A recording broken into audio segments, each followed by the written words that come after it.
जो अमूर्तता है, तो कुछ लोगों का मानना ये भी कि अमूर्तता का मतलब क्या हुआ। यानी कि अगर आप कह रहे हैं कि एक लिखा हुआ एक अमूर्त है, और कोई ये भी कह सकता है कि भाषा में लिखा हुआ जो अक्षर क है वो भी अपने आप में अमूर्त है, जब तक उसके साथ ला ना मिल जाए और कल ना बन जाए।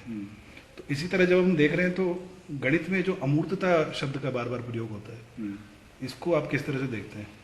नहीं, देखिए ऐसा है कि गणित अमूर्त है, लिखना और सिंबल्स का इस्तेमाल करना अमूर्त है। ये दो अलग स्तर की बातें हैं, है ना।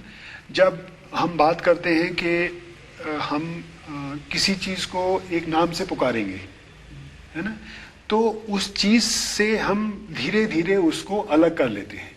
क्योंकि एक हम अगर चश्मे की बात करें तो कई प्रकार के चश्मे हो सकते हैं, और हमें हर बार चश्मे की बात करते समय कोई चश्मा सामने नहीं चाहिए। तो हर अवधारणा धीरे धीरे एक अमूर्त स्तर पे जाती है, लेकिन उसमें जो हम बात कर रहे हैं जिसके बारे में, वो एक यथार्थ की चीज है ना। तो जब हम भाषा का इस्तेमाल करते हैं, शब्दों का इस्तेमाल करते हैं, तो शब्द एक तरह से किसी चीज के प्रतीक होते हैं। तो अब आप ये बात करेंगे कि जो हम बात कर रहे हैं कि कल की,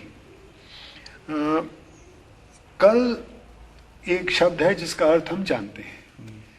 क का कोई अर्थ नहीं होता। का एक ध्वनि है, और उस ध्वनि, वो ध्वनि को निकाला कैसे जाता है, वो ध्वनि हमारे हम कैसे उसको प्रोड्यूस कर पाते हैं, इस सब का अध्ययन हम कर सकते हैं। और ये भी अध्ययन कर सकते हैं कि विभिन्न भाषाओं में क ध्वनि का कैसे ट्रीटमेंट होता है, बहुवचन बनाने में, इसमें उससे क्या, उसका ऐसा, इन शब्दों का क्या होता है, उस पर भी बात कर सकते हैं। लेकिन जब हम बात करते हैं गणितीय चीजों की, तो उसमें क की जैसे अमूर्तता नहीं है। क्योंकि का तो कोई अर्थ, कोई का एक ध्वनि को रिप्रेजेंट कर रहा है, जो ध्वनि हम निकाल रहे हैं, उसको लिख हम का की तरह रहे हैं। पर क तो हम पकड़ सकते हैं ना। आपने का बोला, मैंने का बोला, उन्होंने का बोला, उसमें कुछ समानता भी है, तो हम पकड़ सकते हैं कि कोई ग बोलता है तो वो फिर फर्क बोलता है।